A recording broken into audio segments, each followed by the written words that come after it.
Hello crew, Captain Ian here with a quick heads up that we dive into some pretty heavy themes this week. If you struggle listening to discussions about war, race relations, or sexual abuse in particular, this might be a good episode to skip. Look after each other and everyone else, and peace and long pods.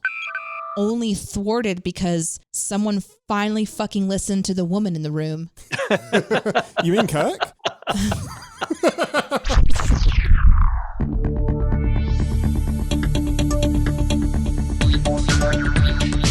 Captain Spot, Stardate, Armageddon. Welcome aboard the Starship Enterprise, and thank you for joining us on our continuing voyages through the final frontier.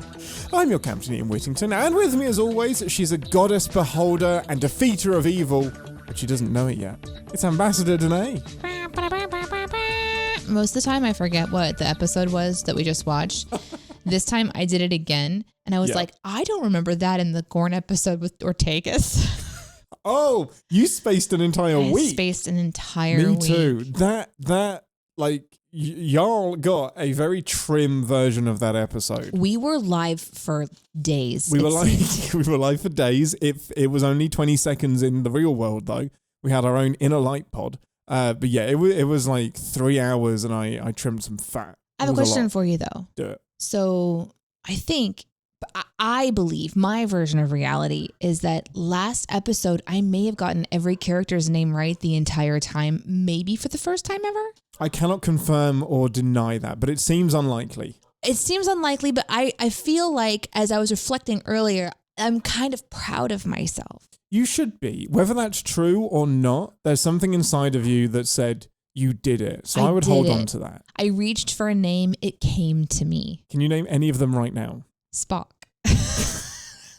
This week we are going to be taking a bit of a pre-season, between-season foray into some other people's favourite episodes of Star Trek. This week we have David from the Lorehounds, and next week will be Jonathan Watkins, and we'll announce what episode he has picked later in this episode.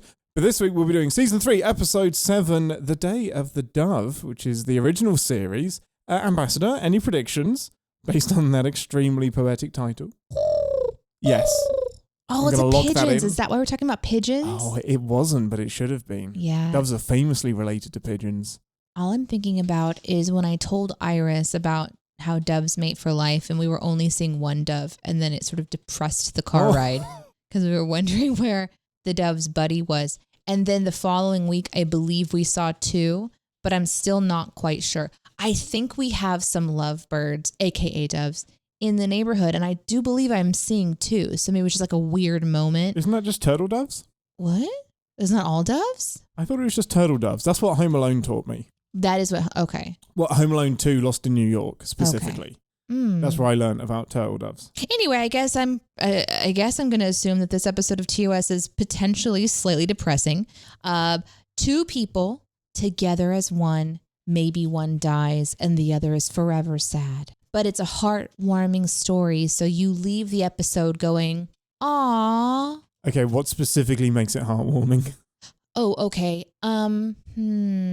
Because the death is like a sacrificial thing, right? Like it's not one of those deaths that feels entirely for nothing. Do you realize you just described last week's episode of Strange New Worlds? No. There were no doves in last week's episode.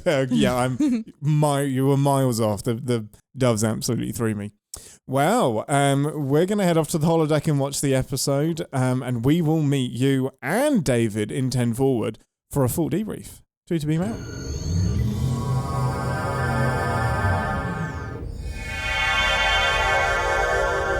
Welcome to 10 Forward, the part of the show where we grab something from the food synthesizer and share our immediate thoughts and feelings on the episode we just watched together. Most important thing first, he's the lore to our data. Aww. It's David from the Lorehounds. You see what I did? That was good, that except was for very Lore's clever. evil. It does imply that he's evil, and I'm going to let that stand. How are you doing, Commodore David? I am exhausted. This is my third on mic for today. Oh my god, you saved the best till last. Clearly. I did, and so the first one was recording episode 7 of Alien Earth. I love that show. And I had rotating guests on that as well, and I had somebody totally new with somebody else who was I know quite well. And so I was, it's just a lot. And of course, I've got to organize that all. And then I had for my day job, I had to lead a webinar. That was a live YouTube thing as well. And then I had to get ready for today. But at least this show, I'm with friends. Yeah. I don't have to edit anything. You don't have to impress anybody. Awkward. Just hang out and talk TOS. Yes. You will be editing this episode, sorry. Oh, we didn't tell you that part? Yeah. No, yeah, that's the new tiny small print. Amazing. Well, before we dive into why you're here, Ambassador. Oh, yes, I'm here too. What would you like from the food synthesizer? Well, so I'm confused because you have very specifically said that I could do whatever I want, and now suddenly it's back to the food thing. So is this a TOS issue? Yeah, it's the limits of TOS. TOS, you are limited to food, and preferably human food. But in the outline, it says anything from the show. That's what it said, right? Correct, Thank you, David. I appreciate that you're paying attention. I'm happy to be overruled. Yeah, this is a very moving goalpost that is deliberately unfair because I like to argue. And basically, this episode had not a lot of things. I know. No. I was going to go for a Claymore because... Damn it! Okay, right, nice. We just order 3 Claymores and have some fun. But you know how like some sandwiches are just named something interesting? Maybe there's a Claymore sandwich. I guarantee there's a Claymore sandwich that gives you explosive digestion issues. If we ever open up a Star Trek themed shop of some kind and we're like selling things from our replicator, we have to make a Claymore sandwich. Yes, absolutely. Yeah. And it's very like spiky cheese. Yeah. What's spiky cheese? Is that like the chips that you cook in the oven? Yeah. Yeah. Something spiky has to be in it that you have to really crunch. Yeah. And some radishes. Got it. Jalapenos. Texture. Yeah. This is sounding like a terrible... I shouldn't open it. This sounds like it's getting worse and worse. Don't open a sandwich. Don't open it. David, what would you like from the anything synthesizer? I was thinking of, if you remember back to the beginning of the episode, in the background of the studio, the, sort of space, rocky, sandy, ground. Oh, yeah. Yep. There were those feathers. Super pink, frondy feathers. Okay, yeah. You want them. And they were hyper pink. They weren't so just great. like a little bit pink. Yes. They were beautiful. Woo! I wish I had a picture. I don't think I have. Planet Hell. Do I have a picture on the planet? I mean, those were great. There they are. They're in the background. For the podcast listener. Yeah. Sorry, for the podcast listener, I've thrown up a picture. Go to YouTube if you want to have a look at it in person. But if you've seen this episode, you already know. Exactly. Did we take the same screenshots, Ian? Because I'm seeing a lot of shots that you have that I have. I think we are. My background. I think we have. Our minds have melded. We are one. What would be our combined name? Dayan? Evid? Evid? Eva. It's already in there because the IA, right? Yeah, that's why it's awkward. Davian. Anyway, moving on. I would like the giant green screen because I think that would be extremely helpful in the studio. I love that. It's beautiful. Look at the shading on it. I love the genius of using a green screen and it not doing anything with it. It's just it's green atmosphere. That's what it is. That is. Yeah, I want it. Honestly. Amazing. Well, as you know, this week we are doing Day of the Dove. Back in, I think, 1997, I asked David if he wanted to come on the show to do one of his favorite episodes, because the only other time you've been on was to do Section 31. Which we were so excited about. Yes, we were. And then we were rudely awoken. And ever since then, David has said he feels mildly cheated because I don't want to use the word proper Star Trek. So we'll say Star Trek that we enjoy. Hasn't been able to talk about a Star Trek that he enjoys. So why did you pick Day of the Dove, and what were the other options? What did it beat out? How did you land on this episode without going into too much detail about where we're about to go? No, that's the detail I want. I want that detail. Yeah, that's good. Yeah. It was a Thursday. We lived in a shoebox. So back in the dim, dark days when we talked about this, in February of this year, no less, I looked up the date because I was chatting on our Discord saying, hey, I'm going to pick up my thing. And it was in February.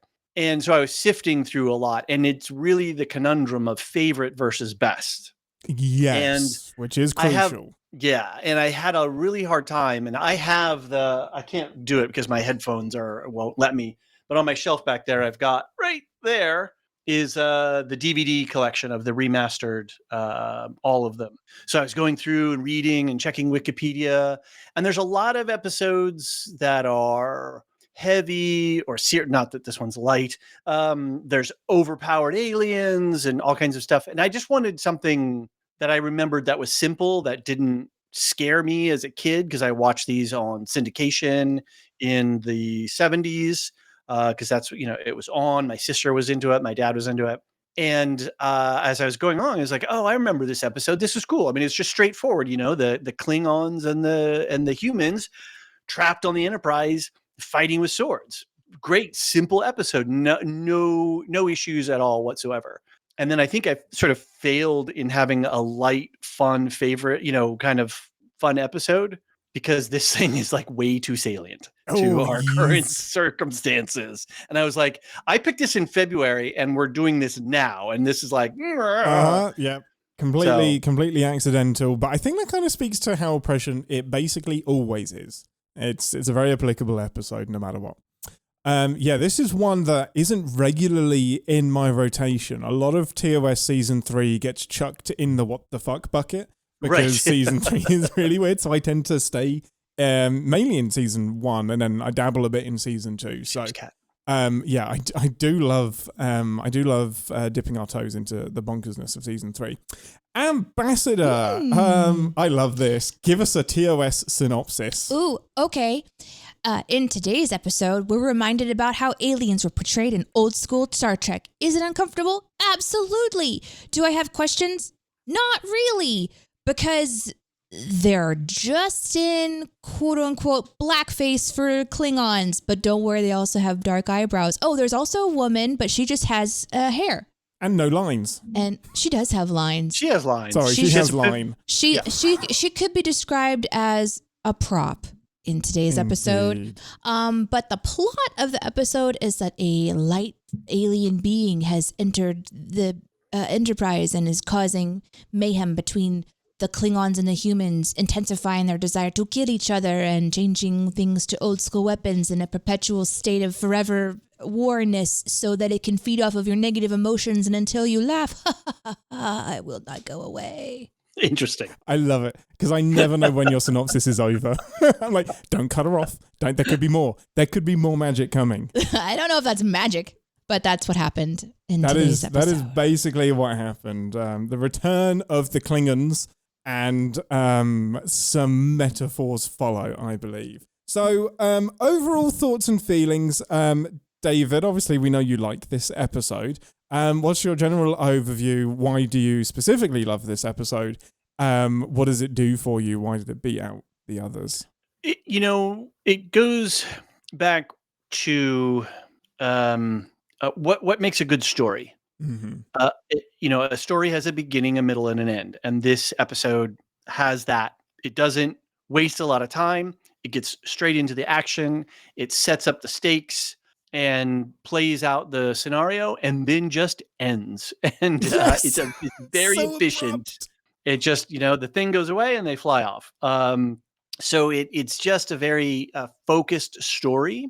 And then when you look at the production, so I was reading some of the background material on this, and this is, they're budget constrained. They're well into season 3 and all the weirdness of that era. And like looking at the lighting, when the ship goes dark, when they cut off the life support, the way that the actors have to hit their marks to get the lighting on their faces just right. Other than Sulu, who's just left in the dark in that tube. In the Jefferies tube, We're just going to turn the light off in there. Right, exactly. Everybody gets to participate in this episode. Everybody gets to act like they're just chewing the shit out of it. I'm surprised that there's some set left that they're chewing the scenery so and there's hard. A reason for it as well. There's a reason to be chewing the scenery this time. Exactly. Yeah, it's not just, overacting, but there's overacting for a reason. Kirk is at his kirkiness. Spock is very Spocky. And something about Kirk be Kirkin, Spock be Spockin. Basically, the show wasn't. It's not an ensemble show as a lot of the shows are now. It was a William Shatner show, and the fans, and in the when everybody was trying to make a living after it was canceled, and they would do all the conventions and stuff, that's really when we started to fall a lot more in love with Sulu and Chekhov and Uhura and McCoy and Scotty. And so in this one, we get a sense of the ensemble, because in the previous seasons, not as much, or it was hit and miss. It was very patchy. So that had a fun part to it. Also on the production side, they got to dive into old Hollywood. So, like if you look at Planet of the Apes, they're using the sets from all the old Westerns and stagecoaches and out in the Hollywood Hills, and the guns that have been they put some plastic on them to make them look like, weird, otherworldly guns and stuff like that. But it was all just leftover cowboys, Western prop stuff. So I love that they get to do the swashbuckling and use, raid the shop. What do we have a lot of? That's going to be the weapon that is beamed in. Easy to grab. Yeah. The feathers are for the boudoir scene in this saloon.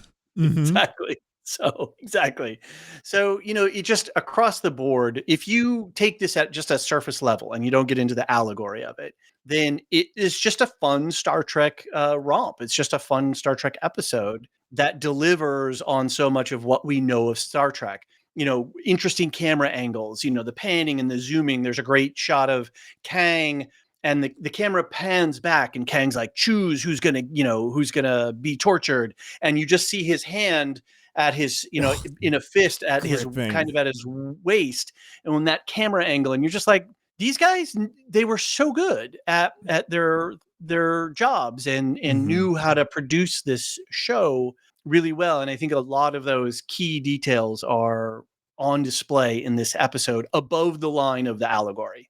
And then, we get into the allegory, and it's a whole other thing. When you have all of the CGI of modern shows, there's very little room for those little personal character moments where we see the clenched fist, and the actors are the CGI. They are the special effects. They are doing everything with their faces and how they carry themselves. And I always love how there's a Shakespearean element to old Star Trek that I really love.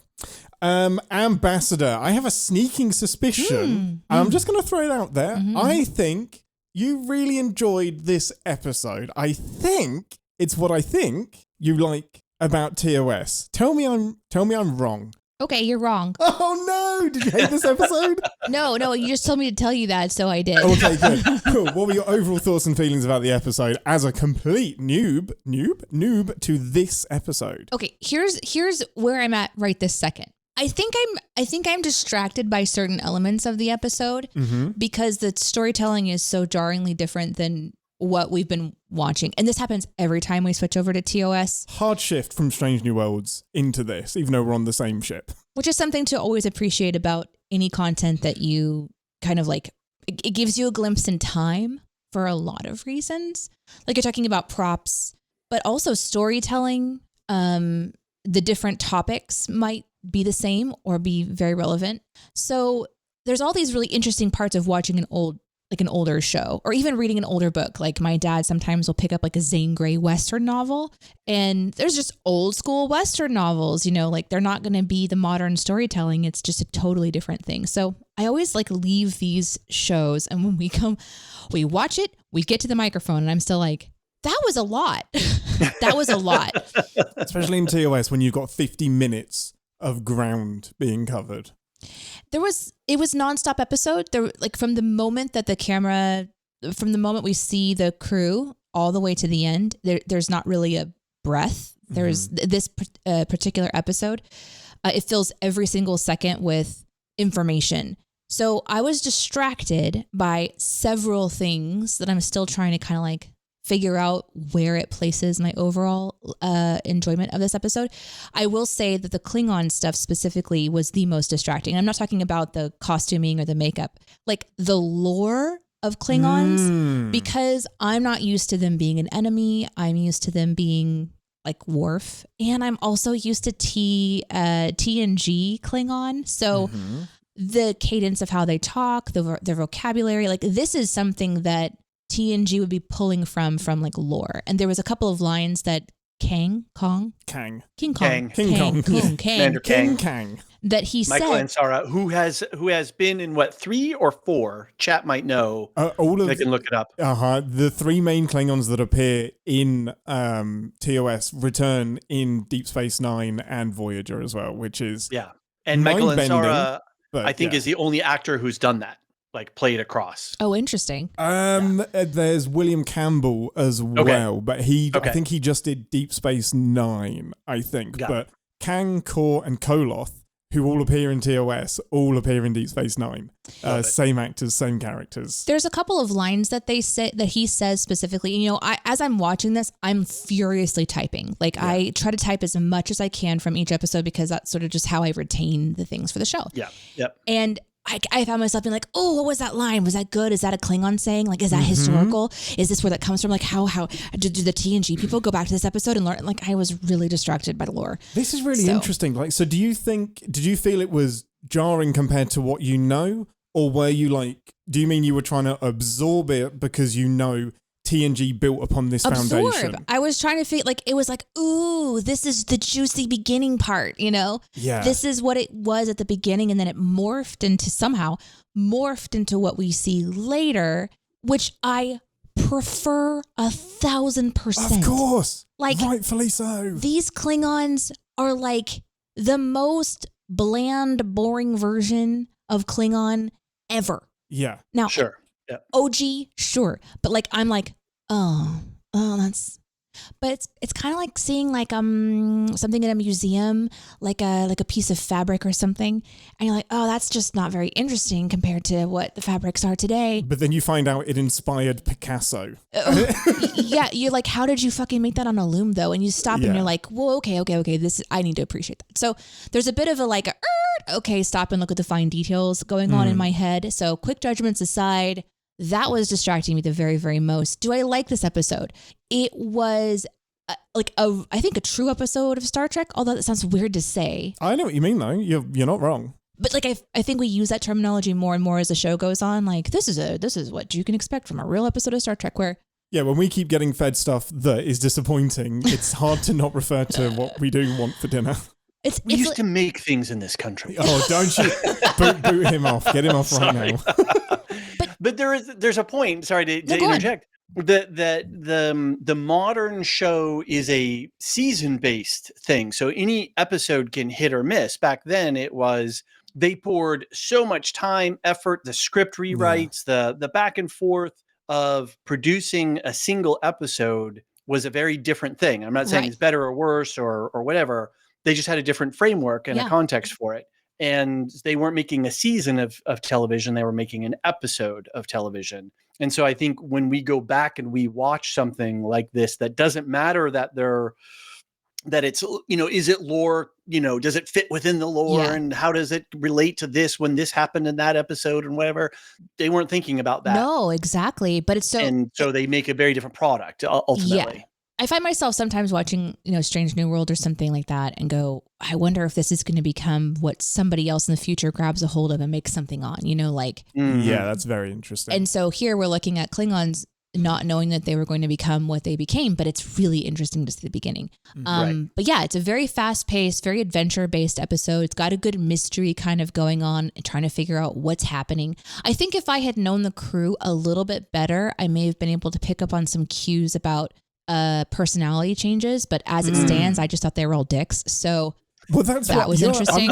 I'm gonna help you with some perspective. It's fascinating to me what they choose to be extreme in this episode. McCoy did not realize he was under the influence at all. I was like, you have said far worse things. Yeah. You've said far more inflammatory things to Spock specifically. Like, until he apologizes, I was like, oh, I didn't realize he was under the influence. I thought that was Bones being Bones. Scotty, a little bit extreme. Chekhov can be hit and miss. Like, if you don't realize that he doesn't have a brother, which you don't know, we don't know that until Sulu spells it out. Chekhov is actually acting as Chekhov might do. So you're not on your own, Deneé. I don't think that's interesting. Anyone is actually acting that's really beyond weird. what we've seen them act. Well, there was... Can we wink and nod to Chekhov's gun? But in this one, we have Chekhov's brother. Oh, yeah, that's interesting. Yeah. I will say So though true. that I thought that the acting, like it's awesome to hear you say that, David, because like the acting and like you're talking about just seeing them and respecting the craft that they're doing and knowing that they're giving it their all. I felt that too. It was because of the acting that as soon as Chekhov hit the ground and came up after the torture and grabbed the weapon, I knew something was wrong with him. Even though I don't know this character at all, I don't know anything about whether he has a brother or not, but the way he acted, he just kind of like shifted a little bit and did this like little twitch kind of a thing and just got more intense. And so I thought, oh, something's up with that guy. Something just happened, and it was confirmed, later on in the episode. So I still felt like there is something for the non-Trek fan to find inside of this, but because it was so heavy with like all of the starship talk. There's so much, and it's a little bit different than anything I'm used to. So I'm like, what is this language? I kind of get where you're going. Like, some of the lingo doesn't survive into TNG. I wish I would have been able to sit back a bit and just like listen to it and not care so much about catching all of the little things. But I was super trying to like, I don't know. It was a very heavy episode in that there's a lot going on. But I think the message is really, really cool. And I will say, I know we're skipping around a lot, but the final kind of like Kirk speaking up to the corner of the room that's bathed in red light, talking to like the viewer, was kind of almost a breaking the fourth wall. Not really, but almost. Truly, yeah. I thought that was a really poignant moment. Like they're doing something really important. They know they're doing something really important and utterly silly at the same time, but they're like really capturing every moment. The actors, the crew, the director, the writers, they're really pushing something forward. And it's a bit repetitive. Like it tells on itself a lot. The writers are telling you what's going on many times. Not a lot of subtlety. Because I think at the time it was important to reiterate because it's such a new concept, this sci-fi sort of vibe. Gene was very intentional, specifically with any of the anti-war episodes that seemed to be very much his wheelhouse of story allegory. Before we get into the details of that, my overall thoughts is that I bloody love this episode. I think, like David said, surface level, you can just have a blast from beginning to end and just enjoy it. It clips along really quickly. It does a great job of increasing extra layers of tension, with losing control of the ship, losing life support, bringing it back. And then when you go deeper into the allegory of it all, it's really fun as well. My critique would be the last kind of... You could easily trim 15 to 20 minutes off of this. 20 minutes? Okay, maybe not 20. I'll give it 15 to 10. Wait, what? There is some repetition that happens. There is a bit of dragging that happens towards the end, but the resolution really lands for me as well. And it's interesting that they land so abruptly. Let's dive in. I really love this cold open. I love it so much. Immediate beam down. Colony in trouble. Klingons arrive. Klingons are going to blow up. Klingons beam down. It's so good. I love this cold open so much. Kang walks in and just smacks her. That was hilarious. That is the moment of the episode for me. Kang just walks through the landing party and just sucker punches Kirk. Yeah. Where are you, red shirt? Who is protecting the captain? What's going on? But yeah, I love this cold open so much. It very quickly kicks into this. They don't know who has attacked who, and they're accusing each other of both of them starting a war. They're both reacting to a distress call. Deneé, where did you pick up on the mystery straight away? Did you think the Klingons were bullshitting? No, or did you know that it was something nefarious happening? I mean, there's a glowy light in the background. We know some shit. I guess that kind of turns up pretty quick, doesn't it? Yeah, if you're paying attention, it's pretty clear that there's something else happening here. But I do have a question. Yeah, do it. So the idea is that there was a distress call from the planet sent out by this light being that can send out it can send out a beacon. It can do whatever the F it wants. Is that right? It's yes. OP. It's one of these OP aliens that it we sends never out encounter again. It sends out a distress call from the colony. It deletes the colony, we're led to believe, unless it's manufactured this colony in the memory of the colony. Right. But I actually think it kills all of the colony. I think what Okay. happened to the colony, maybe the colony killed itself. Maybe it was feeding on the colony until it, drained it completely. What's Right. interesting is that the Klingons do say that there was no trace of it at all. So I do wonder if maybe the distress call actually invented the memory of a colony in the crew as well. I hadn't thought of it from that angle. Because that would explain why there's literally no bodies, no remains. There's no life readings. Yeah. Right. Yeah, it may just be a phantom. And then the Klingons have received a distress call from a Klingon ship in this area that has led them to the planet, assuming that ship has been attacked by Starfleet. And that's, again, made and it doesn't stand up to any story logic whatsoever. It's just straight into allegory. Yeah, right it's straight in. Exactly. This is all like, we don't care about the logic of it. We've got a anti-war message to tell here. So how do we kicks set off this super up? quick. So okay, so Starfleet gets there first in this trap, and then the light also sent one, probably intentionally, knowing that the Klingons and the humans are at odds, and so they want maybe wanting to play on that. Yeah. And when the Klingon ship shows up and it is so damaged, was it Starfleet that did that before they got there, or did the entity do that trick them into thinking it was Starfleet? Because the Klingons on board were very adamant that they attacked the ship and everything like that. So I think the entity has damaged the Klingon ship. Again, it doesn't hold up because it's so overpowered. But the fact that it can control the Enterprise, send it to Warp 9, redivert power and whatnot, I think it attacked the Klingon ship to incriminate the Federation. Yeah, that's what I'm thinking. But you're right, David. They kind of yada yada over it to get to their point. Yeah. So, okay, I'm glad that wasn't clear to you guys either, because I was like, what did I miss here? I get what happens when they get on board, because essentially the Klingons, when they beam down to the ship, which, by the way, it was kind of fun to see the two different kinds of beaming styles. Yeah, they actually went to some effort there. Also, quick question for you, because you guys know TOS so well. Do they always beam down in like a weird stance? Oh, yes. Is that like that's for the camera? Yeah. Is that the thing? 100%. Okay. Well, and they were beaming down to an unknown situation, so they're already acting. Yeah, okay. Because you'll see Worf do this a lot as well. Worf is the thing that bugs me, or whatever. The thing that bugs me in TNG is they always beam down and then draw their phasers. Right. Beam down with it in your hand, man. Doesn't matter. Okay, because they're beaming down. It was like, oh, they're beaming down in an odd stance. Is this a thing? Yeah. So my favorite thing is when Shatner would do a chest lunge. So he would finish beaming and then do a lunge, and that would be the editor note to finish the transporter beam effect just before I do that. Got it. That's interesting. We need a supercut of Riker putting his foot up on a high or stepping over the chairs, but then we need Kirk chest lunging out of a so good. It's amazing. So really quick on to go back to the alien entity. Yeah. Yes. Apparently, James Rugg took a pinwheel that he got from the Santa Monica beach, like at the boardwalk or something, and then put it against black velvet and had a fan spin it. And then he filmed it multiple times in multiple angles with different gels, out of focus. He undercranked the camera, and then he just layered that over and over, and until he created that. That's really fun. I miss it. They didn't have any budget, so he just what the fuck am I going to do, right? So, it worked really well, I thought. I want that. Do it in my shed.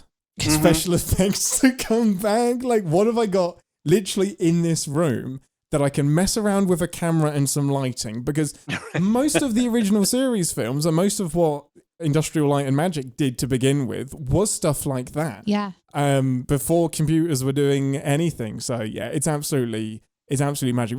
This side note, but it blows my mind that in the motion picture, whenever you see a computer screen on the bridge that's at one of the workstations, each one has a film inside the back of it, projecting a film into the screen. So there is just like literally a little cinema in every single monitor, and I don't know, it might be inefficient, but I miss that kind of stuff. It feels way more immersive. I had to just say too really quick on Alien Earth, which I'm covering right now, they're relying heavily on practical effects, and there is a difference. I mean, you need the CGI when you need the CGI, but I like it as the add-in or to get the thing that we could never get, as opposed to the de facto everything CGI. So it's really noticeable when practical effects are in use. And you can see it with ships as well. Like, there's a reason the Enterprise D looks so flipping good compared to basically any modern Star Trek starship. Like, we love how Strange New Worlds looks, but I miss lighting an actual model. Right. Deneé, I cut you off. No, that's sorry. okay. That's okay. No, I'm wreaking havoc here. Do it on the deck of the ship. Something else that we learn as the Klingons are beaming down and interacting with the Enterprise crew, besides the fact that they're claiming that the Starfleet has attacked their ship. So Kang. Yeah, Kang. Yeah, Kang. He wants to take over the Enterprise because his ship is done. So he's essentially saying, I'm going to torture you guys until you give me your ship. And then there's like this like little interesting sort of bait and switch to get them back on board. But we learned something while they're down there, that the Klingons had surrendered or something for 3 years, and there was peace, and they're like, so they're in a time of peace. Yeah, they've been at peace for 3 years. Okay, they've been at peace for 3 years, so they're not fighting. Wow, you really locked in on the Klingon lore. I really did. I was all into the other stuff, so this is really great. I love that you. Klingons are Deneé's bag. She's all about the Klingons and the Vulcans. Not true. I'm learning about them all. I have so many questions. But the interesting thing to me is the idea that like they're already attempting to sort of create storylines with this alien race that they've invented. So they're at peace. And so the other thing that's crazy right now, when you think about it, is that this entity could have successfully launched them back into like a genuine war. Oh, yes. So the idea that there's these fucking weird ass, all powerful creatures just floating around space, hoping to find angry people who aren't the Metrons, by the way. Right. Not the same light. No. There's an arc. There's a little episode right there, just comparing all the OP aliens. Yeah. Well, no, just all of the from all 3 seasons, and then just rack up all of those episodes where there is some crazy overpowered alien. Yeah. And then like look at those across, because they lean on that crutch a lot. I think the crutch that gets used a lot now is time travel. But back then, it was overpowered aliens. Right. Well, and Gene didn't like time travel as a rule. He was kind of like, you're not doing time travel on my starship. Right. So with a few exceptions. I found that interesting, like maybe in the TOS, so this is the 3rd season, so, maybe it was time to sort of bring back in this tension, this impending tension of the Klingons because they're so aggressive and dominating and everything like that. So I thought that was a really interesting note. I just wanted to say it before we keep going, because that's like the bigger tension of the Star Trek world overall for me. Is it's not just a message about war and hating on each other in simple terms. It's also canonically this moment that could have led the entire another war between these two races that was basically only thwarted because someone finally fucking listened to the woman in the room. You mean Kirk? Sorry. I couldn't resist. I think it's really smart to use the Klingons because a complaint I can often have, especially with new Star Trek, is why did we have to tie this into an existing alien? In this series, in this episode, it really makes sense because the new alien that you're introducing is the special light ball alien, and we have a pre-existing relationship with the Klingons, so having the Klingons does a lot of legwork, so I love that.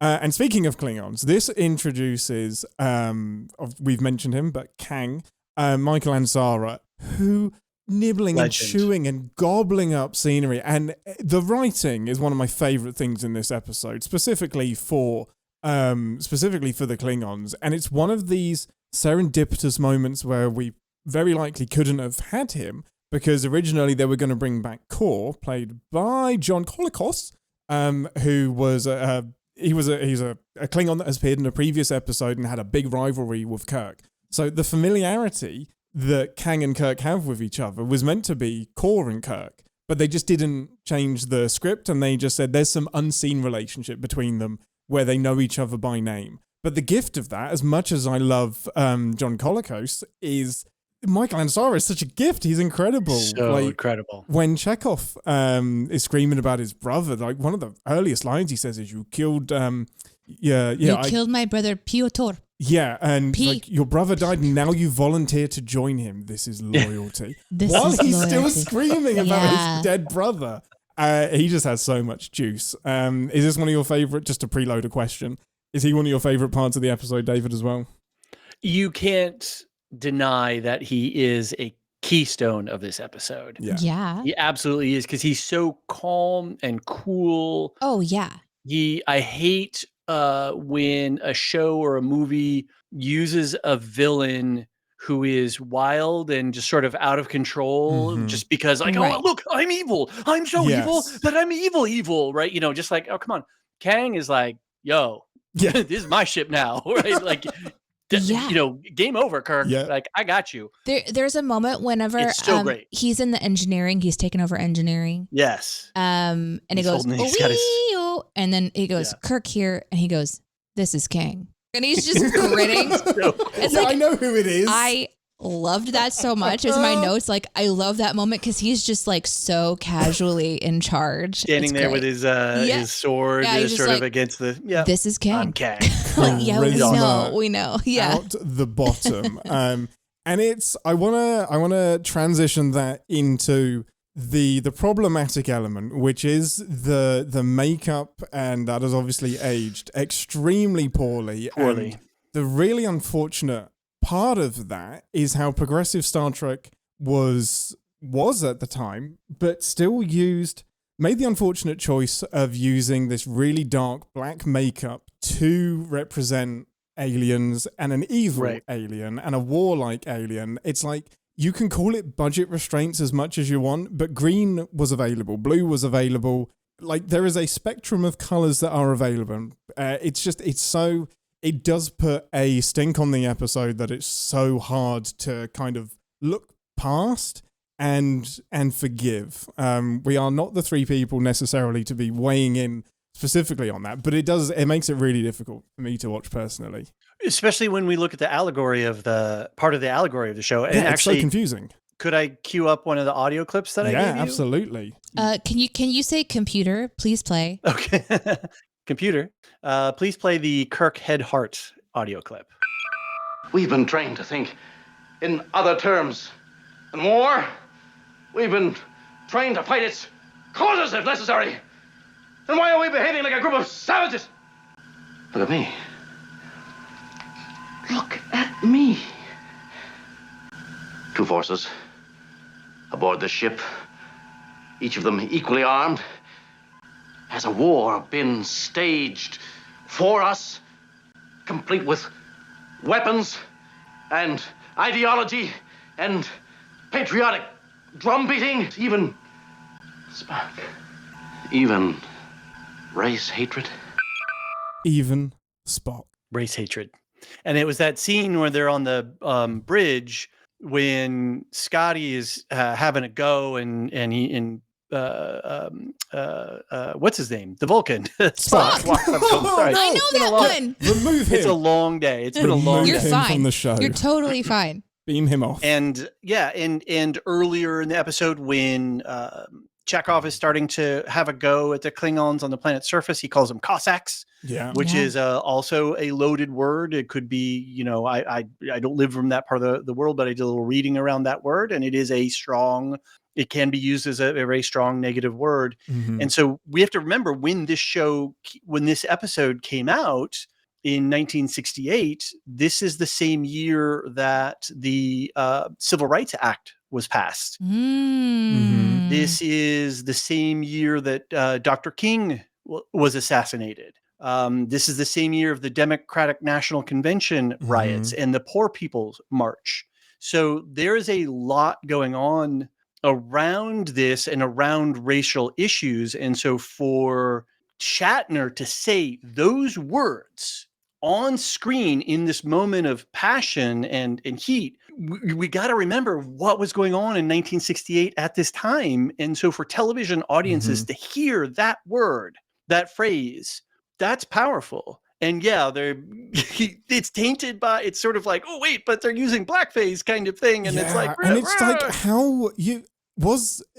I almost lean towards there must be an accidental ignorance about how bad it looked to use that makeup when the message you're pushing is so clear and so good as well. And it's just, they are two things that just battle in my head. I'm like, it's so incongruous. I was like, I don't know how you can do this and not see the issue with it. So yeah, it's wild. I did very limited research because I knew we were going to eventually be talking about the use of the black makeup or the brown makeup or whatever on white actors when there are other people that are available to play these roles. And they're already kind of pushing into areas that are very important to push into. We've got women that are in command situations, like they're like Sulu. This episode actually had two Klingon women. Yes. There was a second one on the transport. We don't know what happened to the second one, by the way. But anyway, yeah, exactly. She was fridged. Yeah. So I was like, okay, so what is it? Obviously, like, why? And the very brief amount of time I spent on it, and I'd be very, very curious to know if there's anybody that's listening who can maybe pinpoint some specifics, is that it wasn't necessarily that blue paint, for example, wasn't available. For example, like I was wondering if blue paint or green paint was harder, and it's not as easy to make.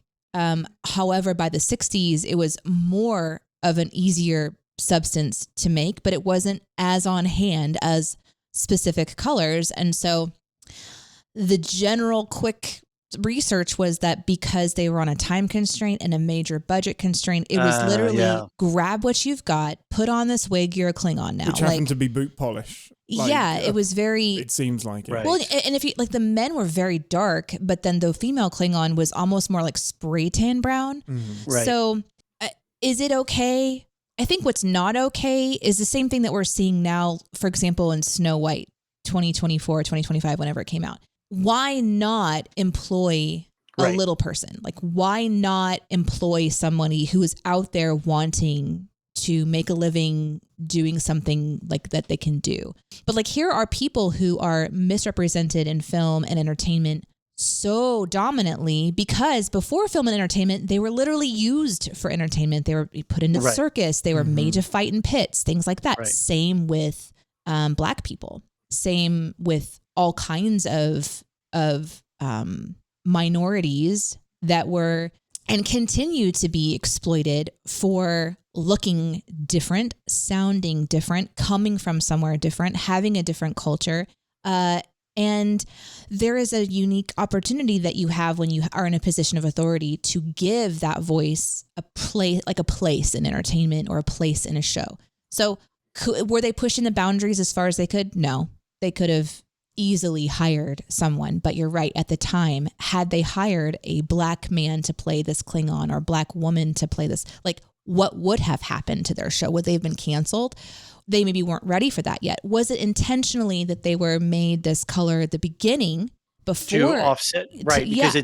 Because race relations in the United States at that time were this topic. Were they where they're like, well, it kind of works because we're actually pushing the issue forward a little bit, saying, hey, these two people can come together ultimately. Yeah, I think that's what I hope their message is if we're going to try to say something about color specifically that's going on in America right now with the persecution of Black Americans, like, thank you for trying to do that. It needs to be discussed, and it needs to be something that we're not afraid to discuss. So it's good to see that they're attempting to do that. Is there a better way to do it? I don't know, at the time that they could have. I don't know. And we don't know all that was going on. Like you were saying, budget constraints, timing constraints, just grab a bunch of actors off the lot and throw them in costume and get them on the camera. It's just hard for me to believe that they would be doing it to be harmful based on specifically what this episode is about. Like, So even though it seems like a bit icky to watch, I feel like I'm not trying to make an excuse for behavior that shouldn't be excused, but I wasn't there and I don't know what's happening, but I hope that we continue to talk about this because it's still relevant in content creation today. Like, it's still an important thing to discuss. Like, now is if there's a voice for someone, if there is a chance for a voice to come into the light that isn't a white person, let's do that. Just in general. Yeah. Like, because we get the microphone a lot. You know, we have a lot. And what can we take from this? The past is the past, but what do we do from today going forward? Yeah, exactly. And it's just a good conversation to have. This? Exactly. Which is why I think we should be excited to have episodes like this, because it's a nice reminder. Like, let's just not gloss over it and say, oh yeah, that's awkward to watch. But anyways, let's talk about this funny, like, swashbuckling moment in the hallway. Yes, you know what I mean? So for that, I appreciate that they like really swung for the fences. But yeah, so it was interesting though. Like, the blue paint did exist. They opted not to use it potentially because of time and budget constraints. So I wish they were blue for some reason. Like, I wish it just wasn't.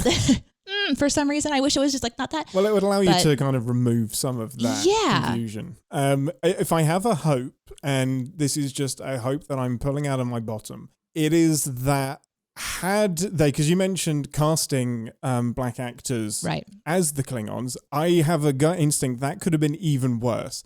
Yes, then you are pigeonholing black actors into the bad person. So and then the Klingons become black. Right. Perhaps in some backwards way, it was we want them to be this color, but we don't want to just pigeonhole the black cast members into the evil race. I love that. There's some. Yeah, that's. I'm not saying that's an excuse, but that's some backwards logic that helps me understand why Gene would okay this when the message is so clearly love everyone except everyone, peace not war. Yeah, exactly. Yeah, you're gonna do some damage, you know, like the Mini-Me character, for example, just for the sake of a comedy or for the sake of a silly show, we're going to risk, you know, this example. But because the Klingons are so aggressive, I think you're right. Like, it really could have done more damage than good. Now that we've covered the small issue with the episode, we can cover the second smallest issue with the episode, which is the very clear war allegory. Computer, play the Stop the War Kirk clip. Captain's log, stardate Armageddon. Must find a way to defeat the alien force of hate that has taken over the Enterprise. Stop the war now, or spend eternity in futile, bloody violence. I just want to say, you weren't here for it, David, but when I did the intro, I always do a stardate, and this was Captain's Log, stardate Armageddon. Yeah. And it kind of just, it went by. Deneé was like, he's doing something weird. When it happened in the episode, I wish I had been videoing the eye roll that I got of the. That's why you did that. The eye roll was typing. Beautiful. I'm typing and I'm like this, and I go, huh? And he was so delighted with himself. It was amazing. For the record, the stardate today is actually, because I can't let it go without actually having the right stardate, 2019 95.6, not Armageddon. I'm waiting for you to play that special clip that I engineered when Ian was in the middle of his move. I almost brought it out today, but there was the finger was hovering over the soundboard. And I was like, today is too much of an epic episode to distract. Yeah, that's fair. That's fair. We'll save Roll it out. Anyway, back to Kirk's captain's log there, when he says the words, "Stop the war." 1968, the Vietnam War has been raging for short of a decade now. In January of 1968, this episode came out in November, I believe. In January, I believe it was the Tet Offensive, which was one of the bloodiest and most devastating attacks by the North Vietnamese forces against the American forces. And so we're in this quagmire of hundreds of thousands of dead, mostly young American men, and I don't know how many civilians in Vietnam and Vietnamese soldiers. And so this is a bloody war that is ripping the country apart. And William Shatner says on television, on linear television, on not stream, broadcast, FCC regulated television, stop the war. That we can't pass that moment by. When I was watching the episode, I was like, blah, blah, blah, what? Because he says it so clearly and he enunciates the words, stop the war. It's a real life slogan. It is the slogan, and it's so contradictory to what Star Trek usually does, which is play in syndication, be evergreen, live forever, and also be careful what you say. Push certain things, don't push other things. Like, there's a great interview with George Takei where he remembers a conversation with Gene where Gene apologized to him and said, "I'm really sorry, I cannot make Sulu gay right now. I want to, but they will take Star Trek off the air. Right. And that's going to stop me being able to do anything else that I'm doing." And George Takei was like, "It's fine. Like, I get it. Totally get it." And then, yeah, like, what was pushing Gene's buttons that this is as far off the rails as you go in terms of spelling out something that's happening in that week, like in that month. It is so current affairs, and it is very, very out of the blue. It goes from being allegory to just spelling it out. Yeah. It makes it pretty clear. Was Gene still on the season on the show by this part of the season? Chat said no earlier. Let's check. Yeah, that's a good point. He still had ownership, but he was probably creatively quite detached by this point. Right, So that's a good and this point. was written by Jerome Bixby. So, but Ian, this kind of brings up the idea that we were kicking around of doing that TOS front to back. Getting the books and doing asking these kinds of questions. But my time turner is in the mail. Let's see. It says on my very fast overview that he was not involved. Okay. He had passed it to Fred Freiberger. Yeah. And then, of course, do you want to learn more? Do you want to learn more about why Roddenberry was not involved? And then the points include things like burnout, the death slot, and creative control. Well, the death slot was a big thing. I don't know about burnout. I don't believe he was capable of that. Anyway, the war allegory. Yeah, pretty clear throughout. You mentioned it earlier, Deneé. The dehumanizing of the other side. Oh, yes, it's dominant. Yeah. This is such a commentary on propaganda as well from both sides. Yes. Whereas Kirk is the one that is getting high and mighty with Mara and saying you have a lot to learn about humans. The human side is just as capable of that as well with the Klingon death planets and just making the enemy of war the other and the demon and the devil. That it's a righteous mission. And I wonder how much this episode is as much about top-down war as it is I'm going to say lateral war, like the people actually fighting each other. It is governments telling you to fight on their behalf, and the glowy alien is the US government, whatever other proxy government is behind the wars, telling you to fight, and it makes no sense. And it goes against your better nature. So it goes against Spock's nature. It goes against Kirk's nature and training. Like, we are Starfleet men. We shouldn't be fighting. Right. We are human beings. Why are we fighting? Oh, it's because the glowy ball in the sky that we call the government is telling us to fight. That's what I fucking love Star Trek doing. Let's go. It's so good. I don't have any questions. Just talk about it. And so we get into this question of manufactured consent and manufactured hatred. And then when I was watching the episode again this week, and we look at modern social media, and one of the things that we know from our podcast is enragement equals engagement. We can say all this wonderful, nice, great stuff, but then if we say something wrong, or we say something that upsets people, the emails come flooding in. Yeah. This is why the game advertisers will show a little hand pushing all the wrong buttons on the game advertisement, and they're like, only the smartest people can figure this out.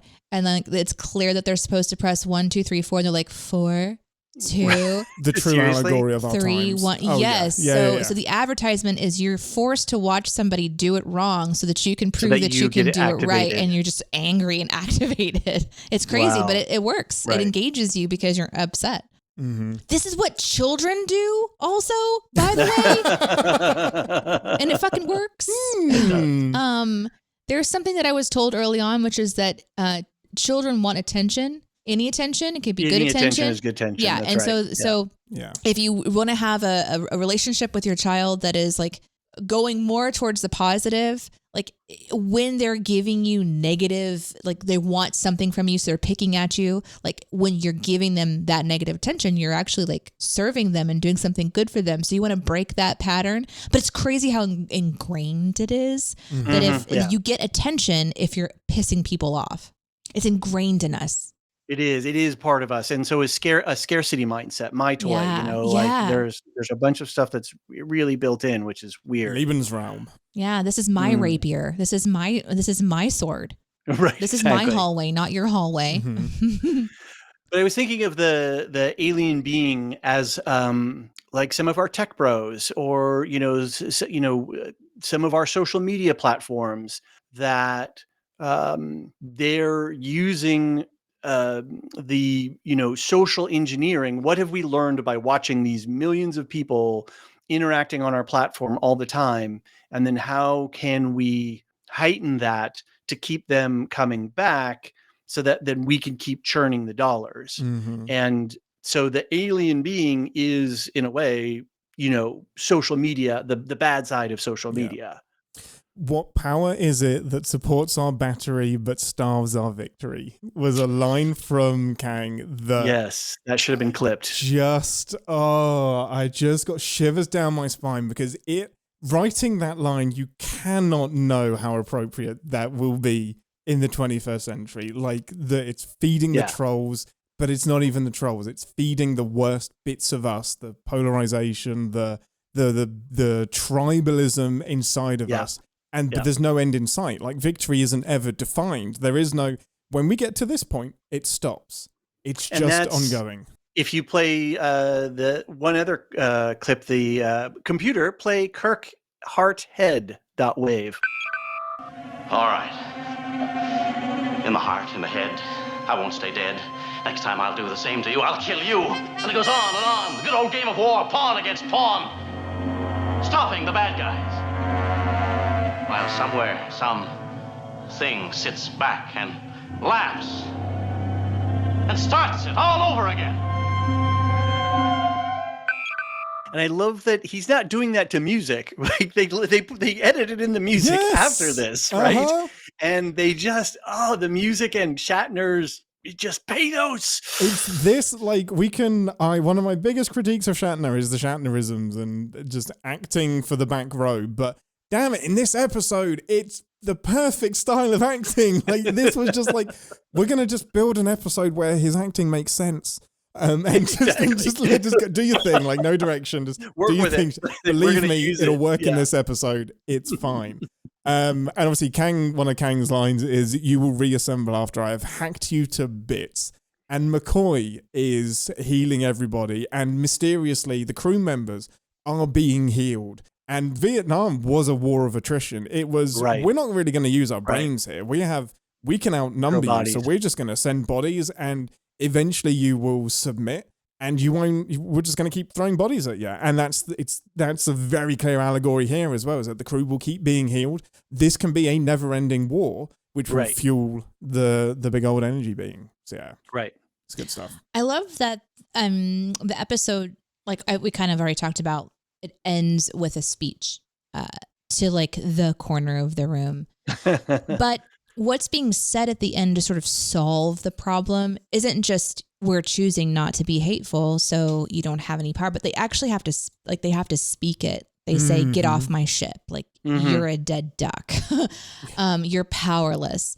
And there is really something about making a statement. And so when they like really embrace, not only they're telling their influenced teams, separate teams, like, we're not fighting anymore, put your weapons down.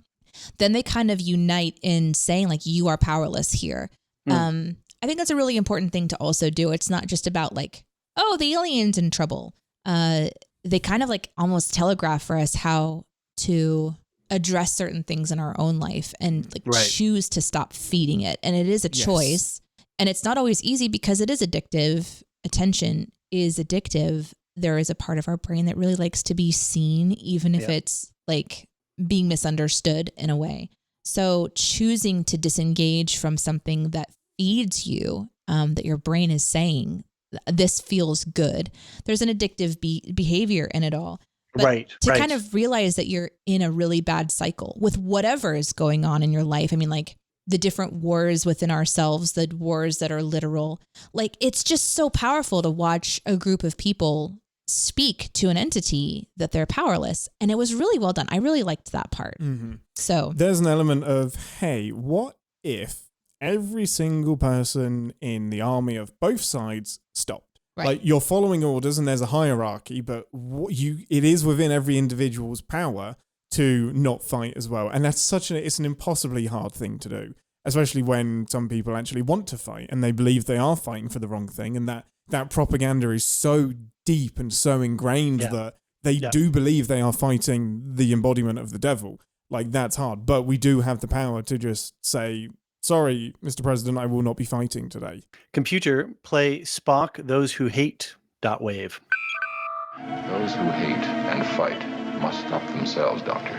Otherwise, it is not stopped.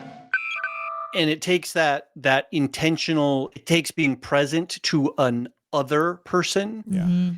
It takes you imagining someone else complexly. Oh, I shake my fist at you, that driver that, drove by and did something that annoyed me. Yeah. What kind of day did they have? Right. What was going on in their life? Oh, the good old golden rule.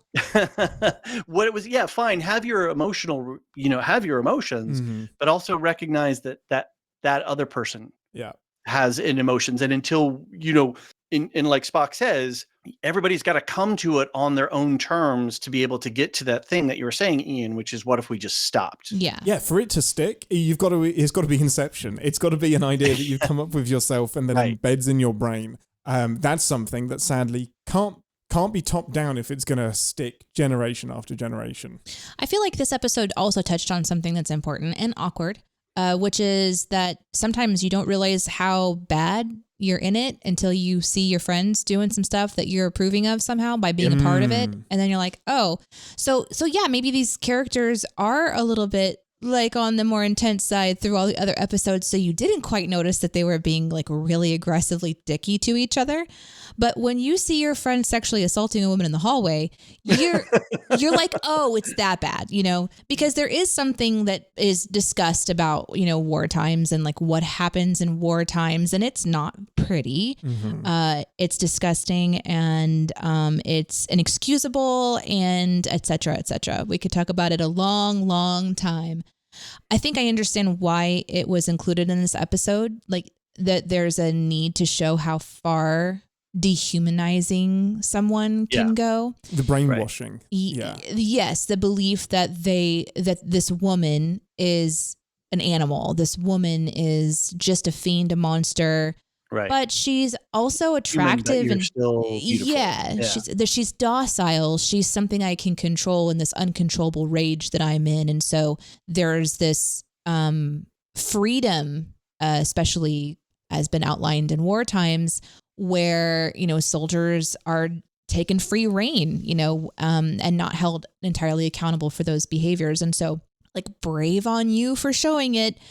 It was certainly awkward, but it was also very interesting to have Captain Kirk come in and bitch slap Chekhov and then have to like carry him out like a baby to kind of go like, how far have we gone? Like his statements in that moment were really, really like, that was too far. And I think the audience also goes, that was too far. And it's a reminder that like, there are lines we should not cross. And this episode is not just talking about like fighting against each other and killing each other and regenerating for 1,000,000 years. It's also like how we're treating women too. So I appreciated that it was kind of willing to go there. It's something that needs to be kind of just discussed because it's disgusting. And you do need to have accountability for it. Now, obviously, he was out of his mind. But her role the entire time beyond what they're attempting to say about that sexual assault happening in war times or whatever, the way that she was treated, the but the character herself was the most infuriating part of this episode for me. Absolutely, hands down. Tell me about it. Because they just kept grabbing her by the arm and dragging her everywhere. Yeah, I hate it. I don't want to watch this episode ever again, ever. Wow. Because it pissed me off that sorry. much. No, that's okay. Wow. It's good to see those things and be reminded. Like, as a woman, I have been grabbed and moved many times because it's just like this, oh, you're a little thing and I can just like scoot you. So over the years, I got more prickly and that helped a lot. I stopped giving the energy of like, oh, this is fun, and gave more of a fuck off, like vibe. And people stopped moving me. And it's weird to say it, but it's true. Like for probably the first 20 years of my life, men would literally grab me by the arm and just move me around a room. Like, it's the alpha male dominance thing, isn't it? So weird. Caveman can pick you up. It's like when you see it happening, you're like, oh, that's like, maybe you don't even notice it. But when you're like a woman who has been shuffled around like a piece of furniture, it's really jarring. Mm-hmm. So and the double ugliness of it is that you had to take on a persona or a role that may not have come natural to you. You had to construct a defensive aspect of your personality to protect yourself. Yes. And that's even... and then it's even more fucked up because then you're told to smile.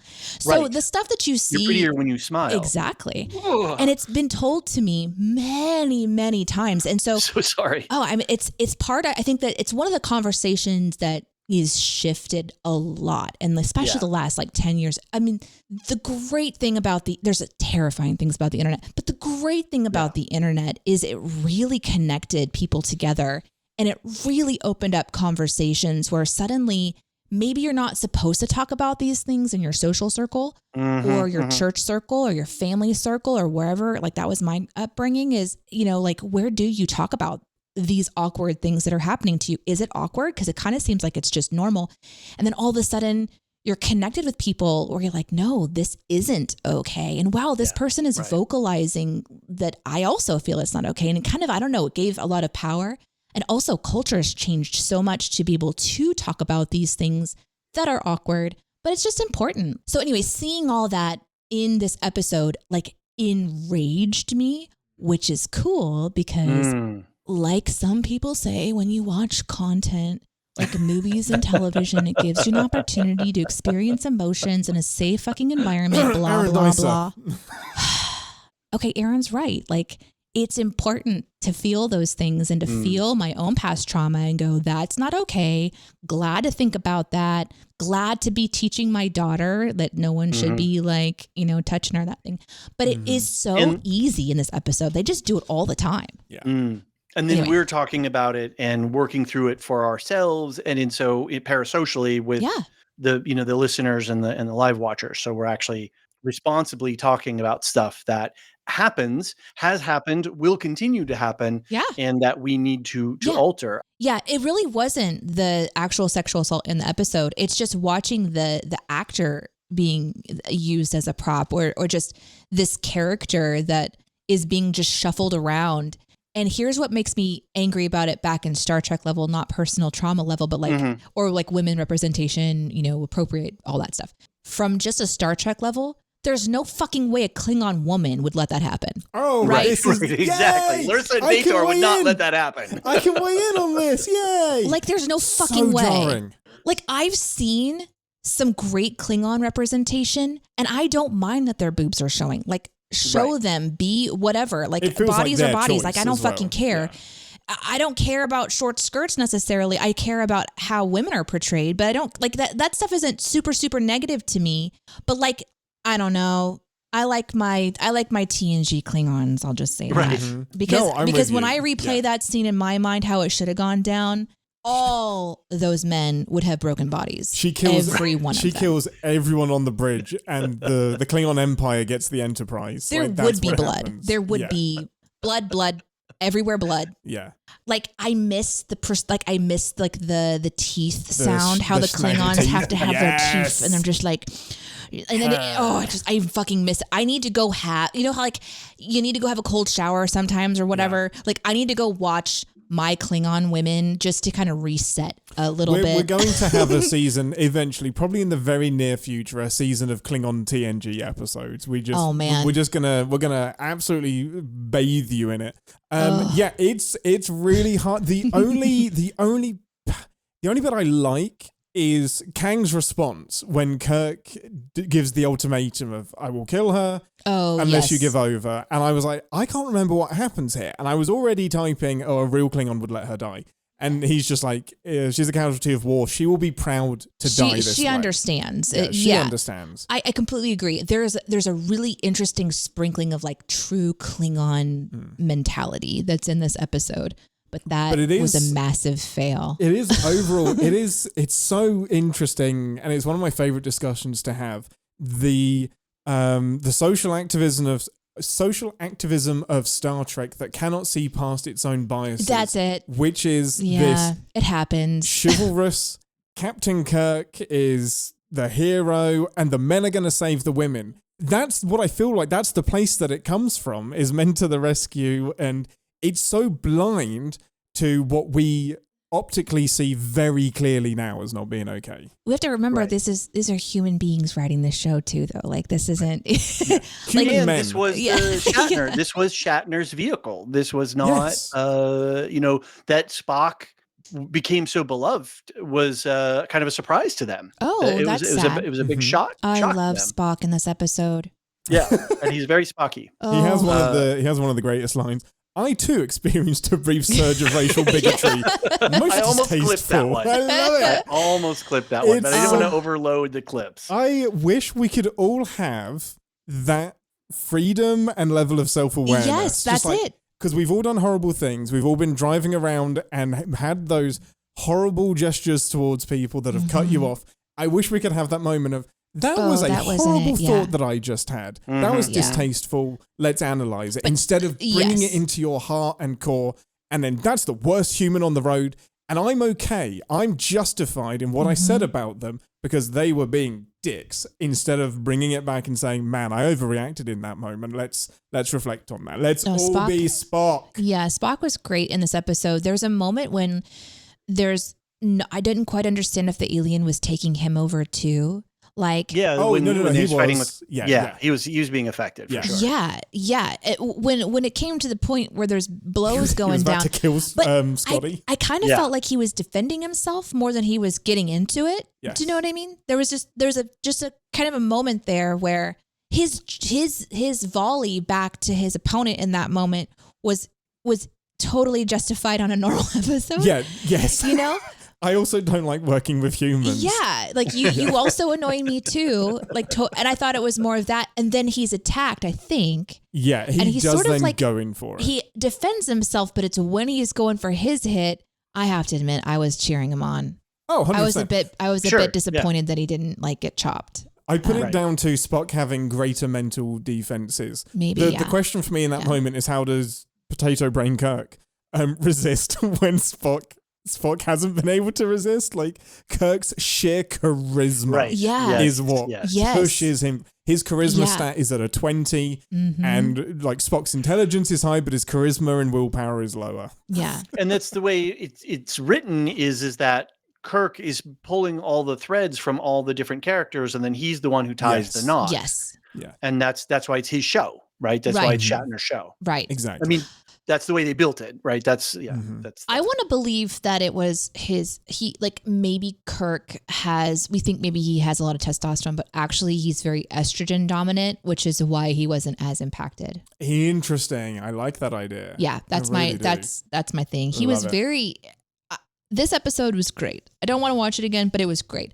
Totally good. I would skip through for the Spock bits, I feel, because there's just so much, and honestly, there's one thing I want to go back and get. I don't know how to do this exactly because you're not supposed to be able to take screenshots from a show. So, but you mentioned it already, David. The best moment was when the lights go out and they step into their cues. Yeah. And you've got like Spock looking in one way, and it's just this beautiful profile. Yes. You have Uhura, I think it was Uhura, right? Yeah. In the background. She looks fantastic. Yep. Love her. Obviously wish there was more of her. And then you've got Kirk, but it was just really like, I don't know. It was staged. It was like black box theater, kind of. Yeah. It was theatrical. Yes. That's the They meal. were acting. That's the meal that you want in the living room today. Yeah, that was like, I don't know. There are certain times when you're like, I'm just watching a silly episode of Star Trek today or whatever. And then it hits you. Yeah, and this is certainly one of them. So I can definitely see why you picked it. I don't want you to feel bad about picking it. It's an important. I don't feel bad. It's just it wasn't like, oh, fun, haha, Star Trek. No, but it was it's really like this is like a very powerful. serious. Like what a powerful episode for so many reasons. But that that shot is a desktop screensaver. Yeah, that needs 100%. to be something that I get to see more regularly because it was computer fucking gorgeous. Yeah, exactly. Please bring that up. No, it's an incredible episode to talk about. Before I go and indulge myself into some Star Trek lore dives, was there anything else theme-wise that you wanted to talk about, David, or anything you wanted to tick off? Just running through, a couple of things, very Trek specific things. Obviously, we talked about Klingons and Klingon women. Mm-hmm, we did. Talked a little bit, but we didn't dig into it. Intraship beaming was introduced. In this episode. Yes, and we had some buffer I got shit. more. The Yes, buffer, I was going to buffering. say holding people in the pattern buffer. That was fun. We've been doing And that on then- Strange New Worlds. Yeah. Depriving them of their weapons when they beam through. Oh, yes. Using the computer to perform analysis. They deprived them of their weapons when they beamed through. Yeah. I missed that. They beamed up with weapons, and then when they brought them in, then they didn't have their guns. So they really could just beam out your poop if they wanted to. Oh, yeah. They really could do that. This is why you Like, never they see can get anybody take a specific. toilet break ever in any episode of Star Trek. God, imagine it. Never happened. Oh, my period. Just. Oh, that'd be amazing. Yeah, I'm with you. There's got to be a way to do it. So much of me wants to There's be in the gotta future a right hypo now. spray for that. Right. Or you could have a synth body if you're watching Alien Earth, and you wouldn't So have any true. biological What I love, functions. sidebar, what I love about Alien Earth is that Deneé will be doing something else, and it's Deneé's busy, I'm going to put a show Right, on that's indulge just my from it. show. I'll indulge Yeah. my show. It's bullshit now. It's her show too. Like, she is eyeballing it, one eyeball, and then she's like, what's happening with him now? And I'm like, just come with Eyeball. me, just watch it. Yeah. And that's how I know it's not just me loving the show. Like, this is a good show because it's hooking in anti-content Deneé. We could definitely have some alien chats. Yeah, Right. we absolutely could. Back to a the couple more list. things. Back to A Star couple more Trek. things. We have a Jefferies tube. Yeah, Tube we watch. do. Woohoo. And Love that. Sulu in there, not Sulu in them. It's Scotty. usually Scotty, and I love Yeah. this. It's the same angle every single time. It's always it's up an angle, and then the camera's at the top, and it's usually Scotty covered in wires, and she can't take any more, Kevin. And this time it's Sulu saying, "Nope, didn't do it." Scotty would have absolutely owned up to it, and no, he would have done the opposite. He would have owned it and said, "Yep, I did that." So then we get to spend time in engineering, which is always a treat in Yeah, TOS. always It's a a fun joy. set to see, isn't it? We How have- they can sneak in the balcony Yes, and not exactly. be noticed. They're just Wow. like do. Don't mind me. And then when they Yeah. jump, they jump and they do the arms out wide Awesome. takedown of their Awesome. two opponents. Old school Hollywood Errol Flynn style So good. swords and clang, clang, clang, Oh. and the sound effects, man, clang, clang. Yeah. What a Yes. great day on Incredible. set. The Foley artist got free reign that day to absolutely. do whatever they wanted. Two last details: dilithium crystals breaking down, Yes, core piece of Star Trek lore. and on course to leave the galaxy. Maybe to go see somebody at the center of, on the other side of the Great Barrier, maybe? We don't talk about geography in TOS. We don't. We don't talk about galactic barriers, the center of the No. galaxy, the edge of the galaxy. They hadn't established geography in space yet. So I don't even think they had the quadrant thing set up that we have in TNG. So they were always at risk of leaving the galaxy if the Enterprise went too fast. I mean, But- yeah. So this episode, though, it just had there's a whole lot of things that you could sift through here to pick up for world building lore. But this is exactly what I wanted to, and you've picked up on exactly what I wanted to indulge See? myself in. See? It just same brain. Same brain, sorry. Buffy. This episode, I feel like it's more true to the Star Trek we see in TNG, and I know I'm talking about that effect before cause because TNG pulled from TOS, but it's like this is quite often in TOS, there'll be words that are never mentioned again, and there'll be a thing that's never mentioned again, a piece of technology, something. But this has stuff that we know about in the future, and that tickled me. Like, that allows me to connect to TOS a lot more when I see the seeds that blossom up in TNG. And I love something that is normal in TNG that is now that's really hard in TOS, and that intraship beaming ex machina thing is great. It's the techie solution. Like, we need something flashy that's going to help get Kirk into the engine room. Yeah. We're not just going to have another fight, which they could have done. They could have just No, because the entity fight. was blocking the way because it made the metal do metal things that were not metally. The bulkheads are now, something's happened to the metal. And Kirk's just like, okay, that's before they fully figured out the alien thing. I was like, wait, what do you mean something happened to the metal?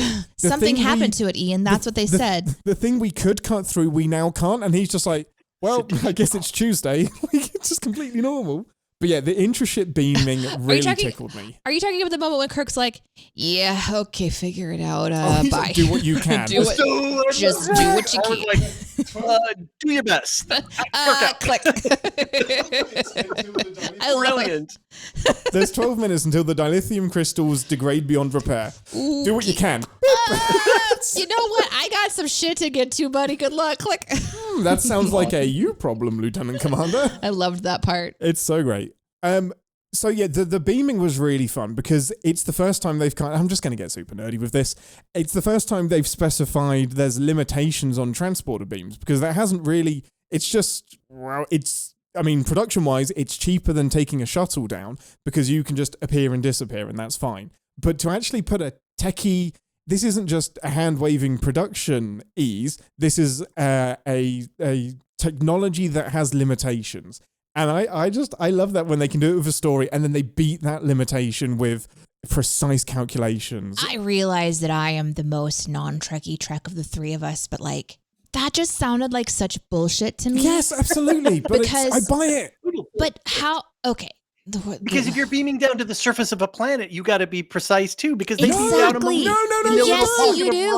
100%. Wide open space. If you look, a bird could fly through you. Like, there's so many things can go wrong. I've never thought about that. An insect, a little butterfly. But listen, like the whole thing is like, hey, you've got like, okay, I think it'd be easier to beam somebody into a room that is completely still, where you can see all the people in there. And you have precise maps of the internal sensors. You have a controlled environment. There's no anything around. There's no like dandelion blowing that moment. There is a confinement beam, if you like, a pocket that appears before you arrive.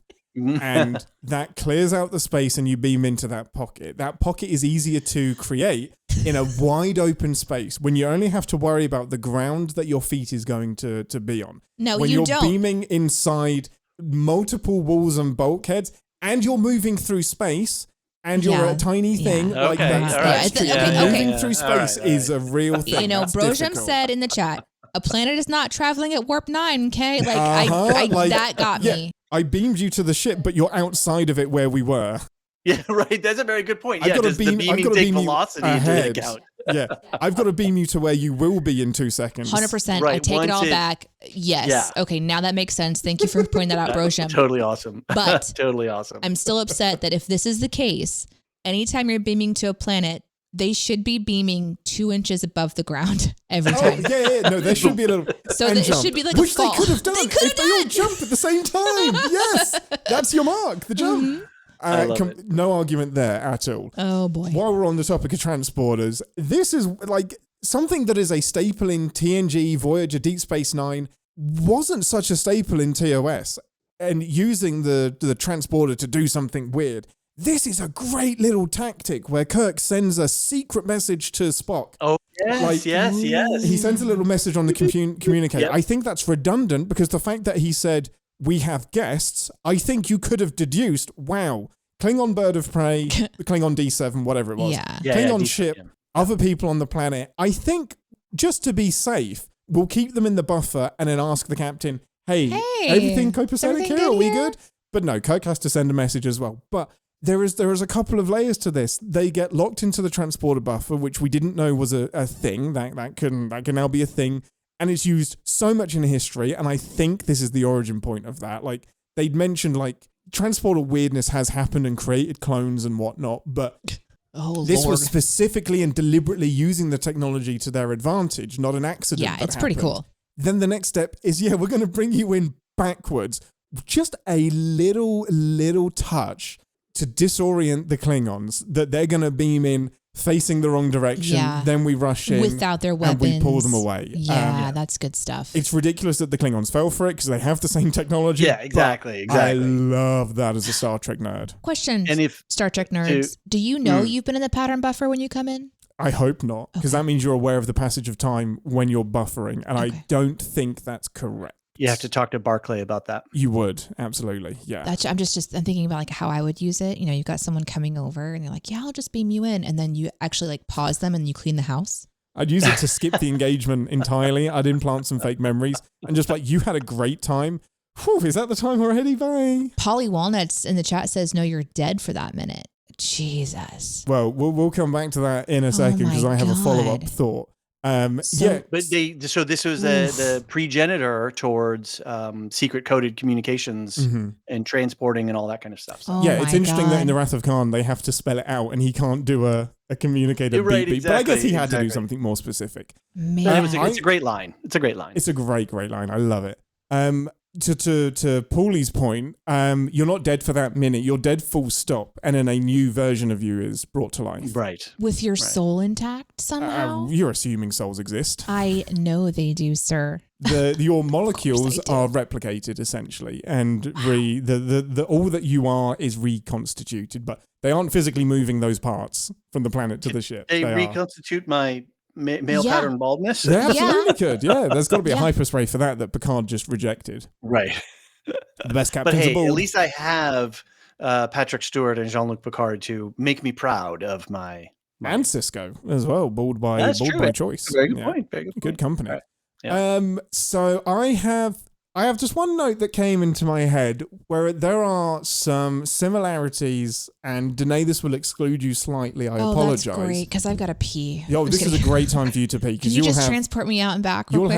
You'll have nothing Can we just transport the pee out of you? Yeah, pee. Exactly. Just transport the pee. That was quick. It didn't work. I'm sorry. No. Yeah, sorry. All right, I'll be back. I gotta go. Made it halfway. Is this what it's like around your house on Friday nights after a long busy week? Tuesday nights, Wednesday night. For me, it was just a Tuesday. Tuesday. So I got some interesting comparisons to The Undiscovered Country, the objectively second best Star Trek film that's ever been made. As David will, I'm sure, agree. I'm saying nothing, but I'm feeling lots of feelings inside. Lots of feelings. Listen to our motion picture episode. Actually, no, that's not the...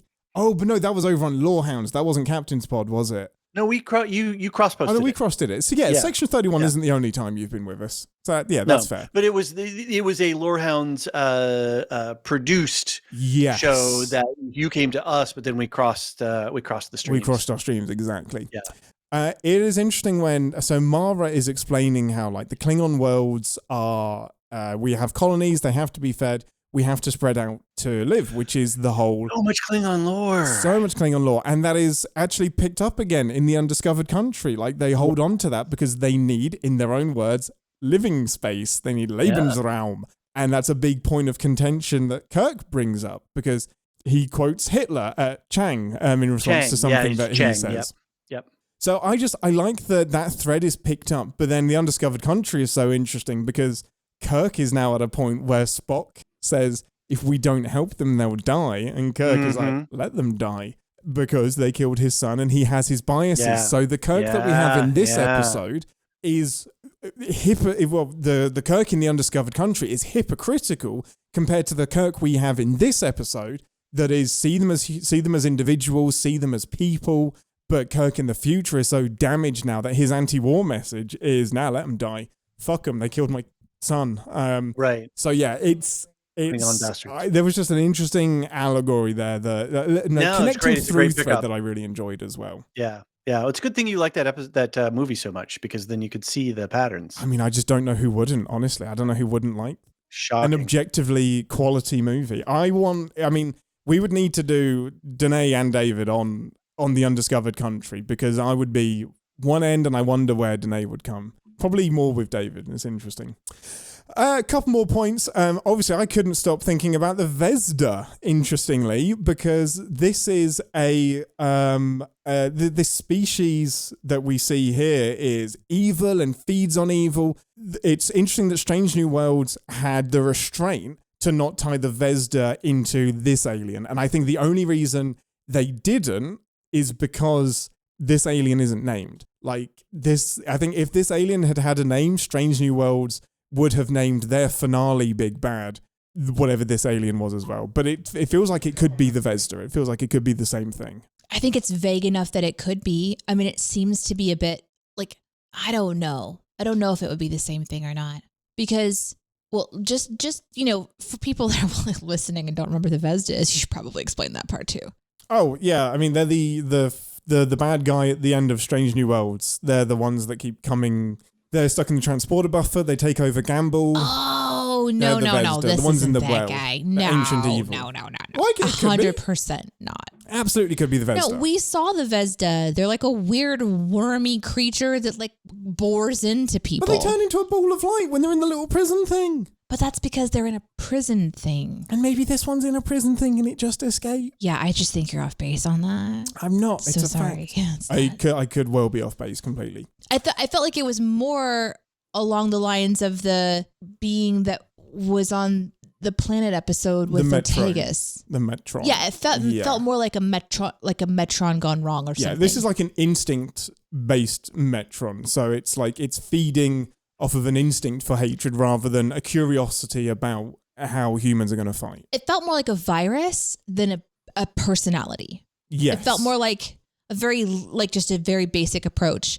Feeds off of bad, does not like good, goes the other direction. It didn't feel like it was.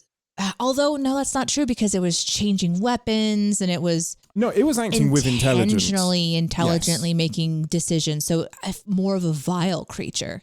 Maybe it was more Dark Q-esque for me. It could easily have been Q. I think it was bored. This feeds back to vague ball of light fucks with the Enterprise. It's just a running theme. This is the version of vague ball of light fucks This with is the it. Enterprise. This is exactly it. I do really appreciate you talking about how it was created with the special effects, though, David, because it is really hard to remember in this world of CGI that we are so lucky to have the juicy things we get to see in the sci-fi realm that would not be even possible, so that would have been a really interesting thing to see. Now we see blurry pinwheel, but when you figure out how it's put together and how they sort of overlay them and how it disappears into a room, the effort, they make it look like it's going down the hallway when they can really only do so much. That must have been a delight to kind of look at. Whereas now, whenever I see like a Q light, like the one from the wedding episode for Strange New Worlds, I'm looking for like more detail than just light. For example, if it was a Q, I'm always looking for those snakehead elements. Like, ooh, what is that? What the Qs are? Are they all very or is that the personality of this particular Q?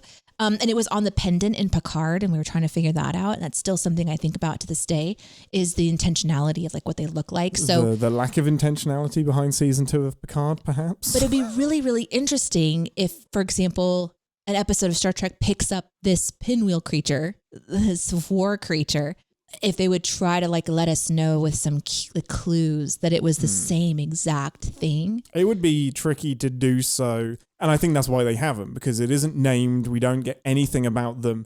They would have to reference something specifically in this episode that hasn't happened yet. Well, I mean, turning it red and turning it colors could describe many balls of light in Star Trek. I would genuinely really enjoy an episode where it was explored a little bit more.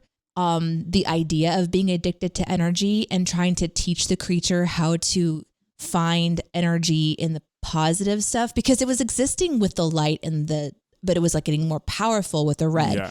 So kind of the idea of intentionally changing your framework so that you're being fed by different kinds of energy. That'd be really interesting to watch. Yeah, I'm with you there. Any final thoughts before we do pips, my lovely people? I would just like to say that I really appreciate the ability to talk about some very uncomfortable things this episode. And that I hope that reflectively in the future, that whatever we've said has been something that stands the test of time. But it's always scary to talk about controversial topics and kind of voice things, you know? So I appreciate the patience and the understanding and the grace to sort of have a chance to talk about these uncomfortable kind of topics. Yep. So I just wanted to kind of point that out before we end the episode. I think the only way we get through it all and make progress is by talking and by being safe to talk as well. Yeah. Deneé, give us your pips.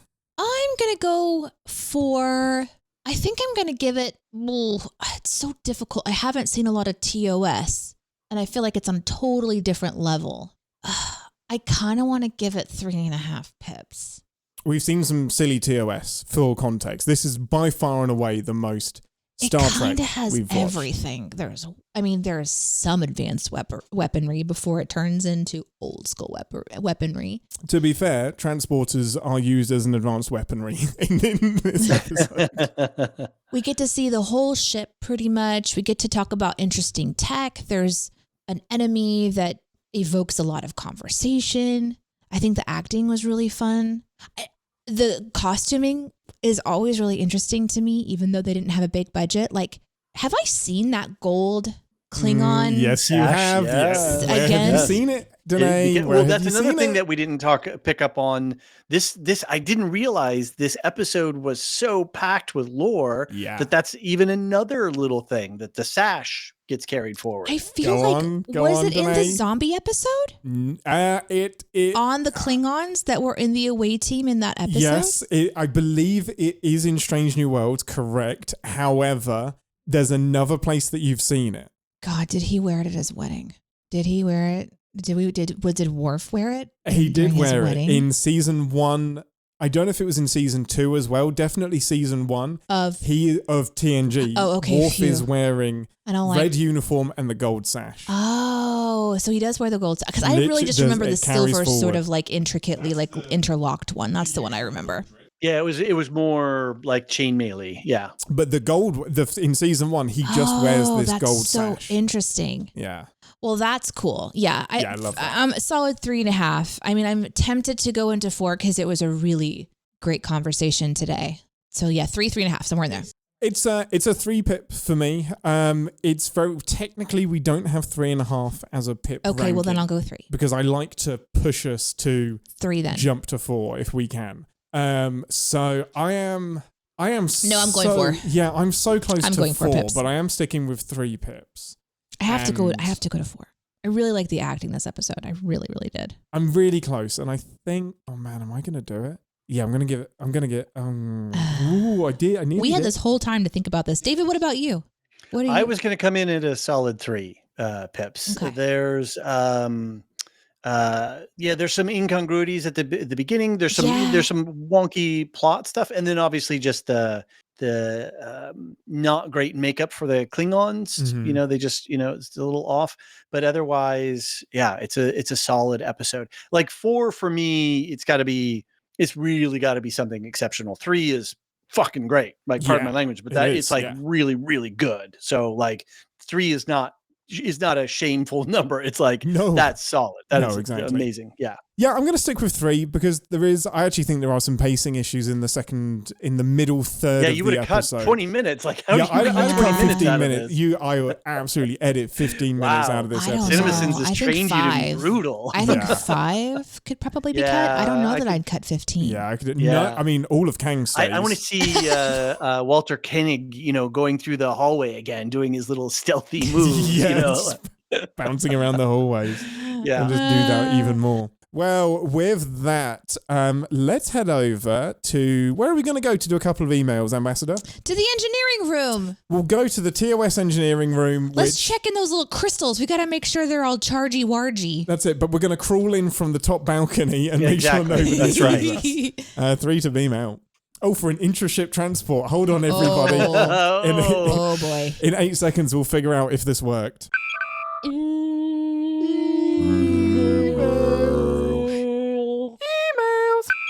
Okay, hailing frequencies open, everyone. It's time for us to read your messages from Discord, Twitch, YouTube, and, well, email. That gets more bizarre every week. It does. It's great. I've got one from Sci-Fi Brony, who just emailed a general thought that I really, really enjoyed. I don't know if this was accidental or deliberate, but Kang gets onto the ship and says, and obviously introduces Mara. This is my wife and science officer. And Sci-Fi Brony likes that Kang being married to his science officer exactly mirrors Kirk and Spock. Kirk being married to his science officer. That's good. And there is a pan over to Kirk and Spock immediately afterwards where I'm dreaming of Kirk just saying, and this is my wife. He who is my wife, Spock. Well, they've already mind melded. We know now. So. Yeah, indeed. Apparently they have Spurk or Cock. Okay. Ambassador. This was from Flyboy early on in the episode. Uhura spends most of the episode in the background looking worried. In fact, we never see a female officer, Starfleet or Klingon, engaging in any of the raging combat. That's very interesting. And I thought that was a very interesting thing to point out. I did not notice that. But if they were to have gotten into some kind of like rage battle, that would have been delightful to see. Right. To see Uhura like kick ass. That sounds amazing. We know what a Klingon should be, but we know that's not it. Yeah. But like Uhura specifically, we see a little bit of it in one of the movies, but even then, it's almost like women aren't allowed to fight. I wonder if there is an example in TOS of them, quote unquote, letting a woman actually fight. I can't think of one. I really enjoy the female leads in Strange New Worlds because we get to see some really great 100%. battles with them. Yeah. Like the security officer. La'am. Yes, she delights me. She's incredible. Yeah. Here's another one from Flyboy who said the quote go to the devil, and then the response was we have no devil. They say 1960s broadcast standards wouldn't let Kirk say hell. Oh, that's so funny. So Jerome Bixby turned it into a good bit of dialogue. I loved that. That's hilarious. Because the response was, we have no devil, Kirk, but we understand the habits of yours, which was another good line, I thought. Well, it ends up being a great line. So good. Yeah. So good. Interesting. Yeah, the FCC would have pulled their license, but just wild for saying that H word. Oh, heckin'. Anything else, Ambassador, before we wrap up? Polly said something interesting about, sometimes we think we know how the episode's going to go. Polly said, I really thought that they could have just flooded the ship with what is this word? Anesthetizine gas and put everyone to sleep to solve this. Hi, that's a great idea. Put everybody to sleep. The thing gets bored and it zips out. That's a great way to end this episode. I mean, we wouldn't have any of the messaging that we had, but it would have been great. It wouldn't have had an episode. No. Yep. The powers of this being are absolutely bonkers to me. It is so overpowered. Way what it off can do. insane. But then what it suddenly can't do. Like, you'd think that it had enough juice to sustain itself for a little bit with the entire ship fighting. But it's only as powerful as the plot needs it to be. Well, David, thank you for picking an incredible episode of Star Trek that covers not just one aspect of the human experience, but multiple aspects along the entire spectrum from warfare to transporter buffers, which really kind of covers the entire human experience, if I think about it. Pleasure. What is going on with the Lorehounds? Where can people find you? What the heck are you up to? Limit it to 90 minutes because I know how much you guys are doing. Yes. Actually, if you'll go on and on and on and on and on, and then let him decide what 20 minutes he would cut. Yes, exactly. There we go. Yeah. That's it. Well, John and Marilyn just finished Foundation. They have, I think, one more season wrap-up podcast to do.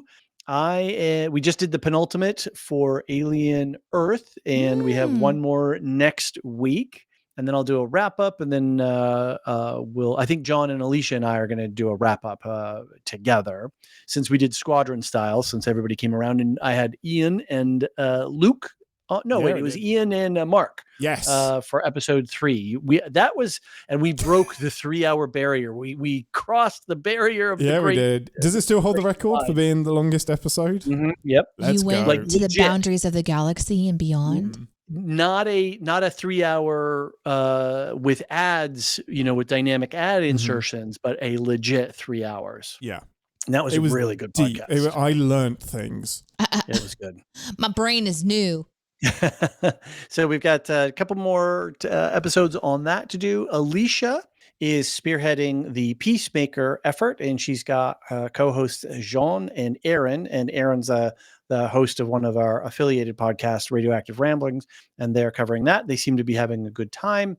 And there's a lot more going on, but I think we'll just call it there. Lorehounds.com.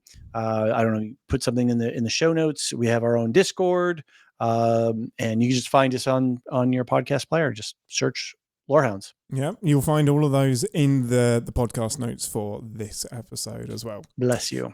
Next week's episode, everybody, we're going to have Jonathan Watkins, aka Jonathan Watkins, our lovely CinemaSins colleague. Deneé cannot be with us next week, so he is jumping in to cover one of his favorite episodes, which is always tricky because I want to pick one. I want to respect what the guest wants to do, but I don't want it to be an episode that I really want to watch with Deneé. So Jonathan gave me a list, and I've picked one that I think I'm okay with you missing. So next week's episode is going to be, we're going to stay in the original series, season 1, episode 5, The Enemy Within. I really like, this is a really fun episode. My instinct is Deneé may not get a huge amount from it. So me and Jonathan will just have a good time doing what we do with TOS. So yeah, that is your homework for next week. TOS, The Enemy Within. Hey, you know what? Go and send us an email with your thoughts, qualms, and queries to ian@iananddeneé.com. Join our Discord. You will find, fingers crossed, an up-to-date link in the description for our Discord. If you would like early access and an ad-free version of the podcast, and just to support us a bit, you can join our Patreon, patreon.com/iananddeneé. Join the fun and chaos of the live show where you get to join for free. Yeah, and you can also join the Patreon for free. And you can join the fun and the chaos of the live show over at youtube.com/@iananddeneé, twitch.tv/Deneé says, where you'll see things that only you will see. And that's probably for the best. For now, thank you, David, for joining us. Thank you, Pleasure. Ambassador, as always. I'm Captain Ian, and you will die of suffocation in the icy cold of space. I'm Deneé, and I don't intend to argue fantasies. Stop the war. Oh, let's go. Great one. Live long and Podsper. Thanks for listening to this episode of Captain's Pod. If you'd like to get in touch with the podcast, you can send us an email to ian@iananddeneé.com. And if you want to support the show and get the episodes early, you can go to our Patreon. That's patreon.com/iananddeneé. If you want to catch the show live, we have those links down in the description for YouTube and Twitch. And then I think I'm supposed to close this hailing frequency, so bloop bloop, we're out. I think you're ready for the breakdown.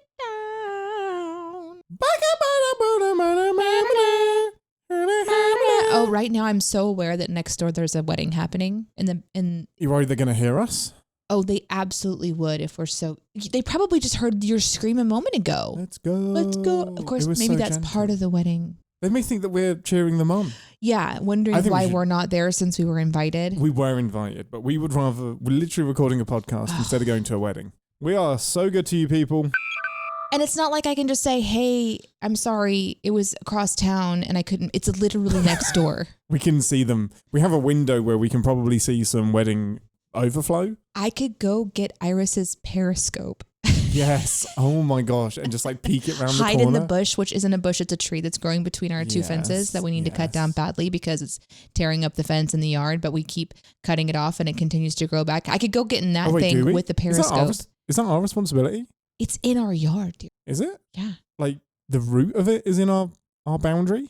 Or is it just leaking over? I think it's a bit of both. I think it's literally growing between our two fences. So they have to cut it off on their side and we have to do the same on ours. Okay. It's a pain in the ass. What an inconvenient place to plant something. easy when I was in Northampton because I could just mute you and like minimize your screen. You're such a butt. Can't do that in person. Just minimize. Boop. I was hoping you would like. Do you want me to leave the room? No. Ludo sad. Oh my God. Fucking do it. A surviving dove may also stay with its deceased mate for a period, attempting to evoke a response before being driven away by hunger or instinct to find a new partner, because they do eventually, apparently, they mate for seasons, apparently. Oh my God. According to this very, very, very quick search. How has Pixar not made a movie about that yet? Next door, the neighbors are having a wedding. Oh, fun. And it's an outdoor wedding. They're doing it in the backyard. It's starting. Of course they are. Yeah, it's starting Now. Immediately, yeah. Is the other neighbor mowing their lawn with a busted ass lawnmower that has like a super loud muffler? So this is the weird thing about me. I look outside and I just see swarms of tiny bugs that are like flowing out of our yard because we haven't mowed in like 2-3 weeks. Right. And so the grass is getting really tall and like flowing out of it is just literally millions of tiny little critters. And so I feel like it's my responsibility to help their day go better, to just go out and just spray the yard with instant pesticide or something, which would probably have an adverse effect for the rest of the wedding because everybody would be hacking and coughing. Yeah. Can I tell you a terrible one? Do it. Wait, a terrible trauma? Yeah. So this one time I was working at this this called the leather company here in Springfield, and there was this one guy who was always just chattering with me, and he gave me the vibes and stuff, and so I always kind of try to keep away from him. And this one day he came up to me, he was like, "Hey, I know how to like crack necks," and I was like, "Okay," and he said, "Can I pop your neck?" And I was like, "No, absolutely not."